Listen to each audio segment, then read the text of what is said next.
Welcome to Overtime at Ace, where we talk about relevant construction topics in the industry today. I've got our CEO, Matt Ellis, with us. Matt, thank you so much for taking the time. Absolutely. Thank you. All right, guys. So today we're talking about maximizing your bids. Now, this one, I've been involved with our bid process for the better part of 2.5, 3 years now. Right. So this one's near and dear to my heart. I know you guys have seen Kyle Thacker on here before. That's what he used to do. So we do have a lot of lessons learned from our bid process directly with the government that we thought would be applicable, not just to working with the federal government, but bids in general. And so we wanted to take the time to talk to you guys about that today. We did write an article about this. It's on our website, ace-consulting.net. Go down to the ACE toolbox. You can search for that. It's called Maximizing Your Bids, Lessons We've Learned in the Field. So we're going to jump right into it. So Matt, the first little section that we talked about in this was starting with the client, not the specs. Yes. So tell us a little bit about that, your experience there, and then I can jump in a little bit and we can get going. Yeah. Well, I think a buzzword for us or a theme for us last couple of years has been to be relational with our clients and not transactional. And admittedly, there was a period in time where we were probably aired more on the transactional side. And that kind of goes with what this one is. We do our reach out, we get in contact with somebody, we jump straight into the specs and we quote it as something that's black and white. Hey, it says you need this, you need this, you need this, without so much as a real conversation or anything with the client. And we kind of found out over time through lessons learned that it's really important to understand what the client has. And that requires peeling back a few layers of the onion and actually try to create that relationship and understand what their pain points are. They may have they may have an in-house scheduler that just needs supplemental scheduling, assistance. They may have someone on staff that they want to dual hat a particular project, and understanding that before we just go and be black and white, this is what the specs say, has helped us out tremendously. But I would say more than anything is just trying to get to the bottom of what are the pain points that we can help solve for you guys that is going to make your project successful. Because if your project is successful, inherently, we're going to be successful as well. And then we want to share in that ride with them. Sure. And we've even gone as far as to have different technical proposals for different agencies based on what we've learned over time. Correct. Thinking about the end user or the client. If you're not working for the government, whoever that end user owner is, if it's a big company like, Nestle Purina or Gus Pepper, they may want things to look a little bit different based on what their needs are. And if you can reach out, figure that out on the front end, that's going to put you in a much better light to them moving forward. Absolutely. And that kind of tailors to the next one. Tell a story, don't just quote a price. Mm-hmm. I mean, those technical proposals we just talked about, that's exactly where that is. Well, and again, we're doing this and talking about our lessons learned and what we have done. And for so many years, our proposals, or especially our technical proposals, kind of what we've talked, where you just, here's our price, and we just very cookie cutter. Exactly. Slapped a cover sheet on it and turned it in. When in actuality, we, through some lessons learned, understood and realized that you kind of need to tell that story, and you need to let that person that's looking at it, you have to take the consideration that they don't know, more often than not, they have no idea who we are or what our capabilities are. And so being able to tell that story in print with, hey, this was a particular project that we worked on, and because there's some similarities, this is where we believe that we can go in and we can help you. That has helped us tremendously with getting people to actually see, oh, okay, that makes a lot of sense. This is an infrastructure project. Here's an example of an infrastructure project that they did. Here's some pain points and how we arrived at them. And that really goes a long way in towards helping the client kind of get a sense of easiness or comfort level with you. Sure. Yeah. And that rolls straight into be honest about what you can deliver. What you're just talking about right there. You talk about projects, putting those in the technical proposal and tailoring it. You also got to make sure that you're not overselling Sure. that you can do, because you don't want them to choose you and then they'll be like, all right, we're so happy about this. You're like, oh, I can't do that. Right.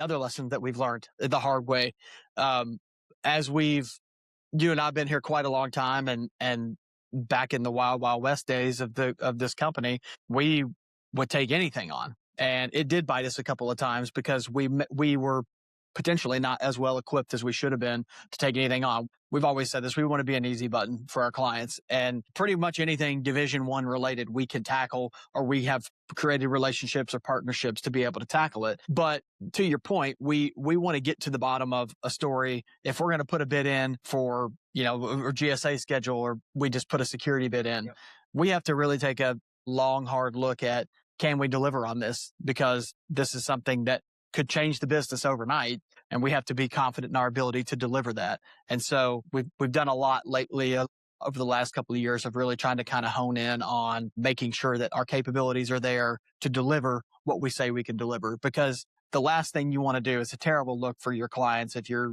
yep, I can do this and here's your price. And then you get out there and you stumble out of the gate, you make yourself look bad.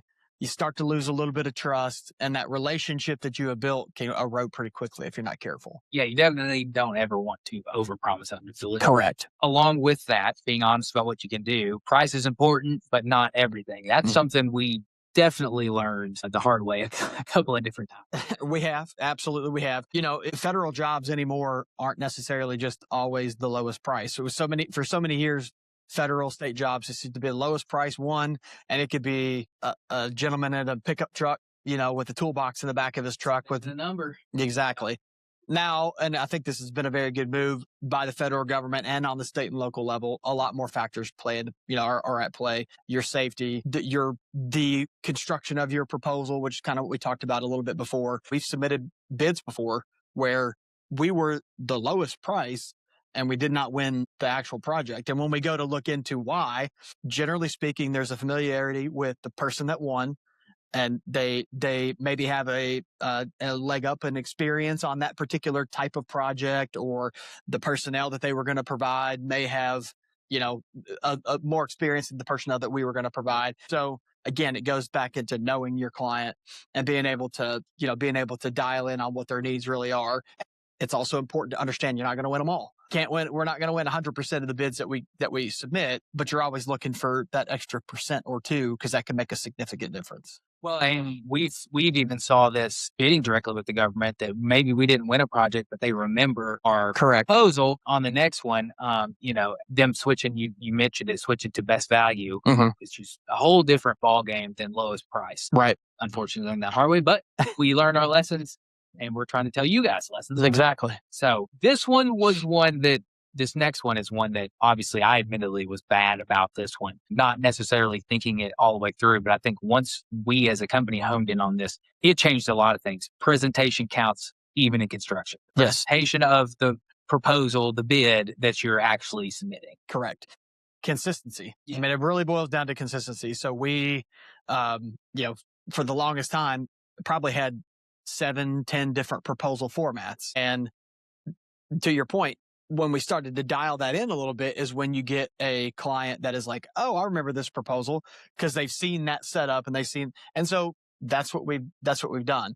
And it's not just in our proposals that we submit. It's with our schedules that we do. We have a uniform schedule layout now. We have our coding system. All of our narratives are all similar in nature. That way, anybody that comes into the company can pick up and run with that format and be trained on that format. And also, we've learned the hard lessons for the folks that are going into a new district. That consistency really is key in making sure you got the same thing every time and you deliver the same result every time. And we kind of institutionalized the flow of how things go. And absolutely, you saw on our end, specifically contracting officers were recognized what that flow was. Exactly. You guys put your resumes right in the middle after you talked about X, Y, and Z. Well, we always do that. We do that for a reason. They start to notice that. Yeah, definitely. Follow up without being pushy. That is another one that we definitely lessons learned, because obviously we want to know if we won the bid. Yeah. But also at the same time, we needed to understand that, hey, they've got other jobs. Like they've got a job that they got to do as well. Yeah. Us beating them up, trying to figure out, who was awarded the project is not always the best look. No, it's not. But we learn these lessons and we try to get better on the other side of it. And I would say the following up about being too pushy. Yes, everyone wants to disposition a bid that they put in. But the reality is there's so many different factors at play. You could have, you got to think, if a project is awarded, we're reaching out around award time.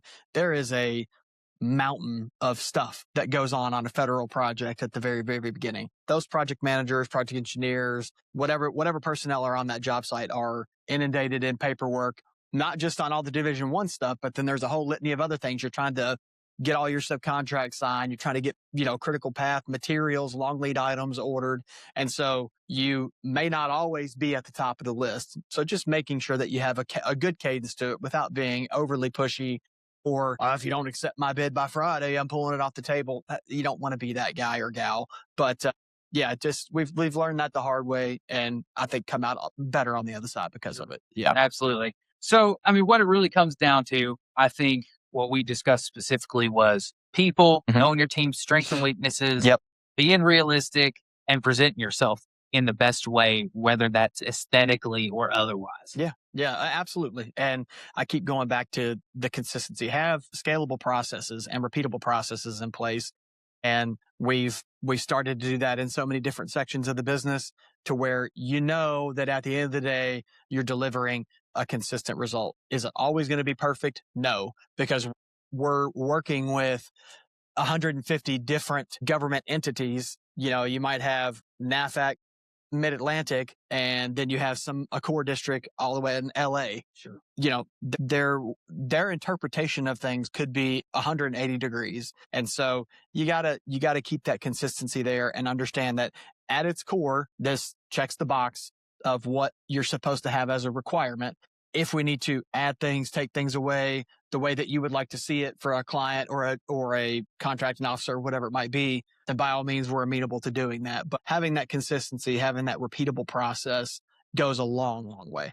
Couldn't have said it better myself. Matt, I appreciate the time. Absolutely. As always, if you guys need anything at all, you have questions, comments, we'd love to help out. You can go to ace-consulting.net, fill out a form. We'll reach out to you. Or if you want to call our office, we'd love to talk to you as well to help out.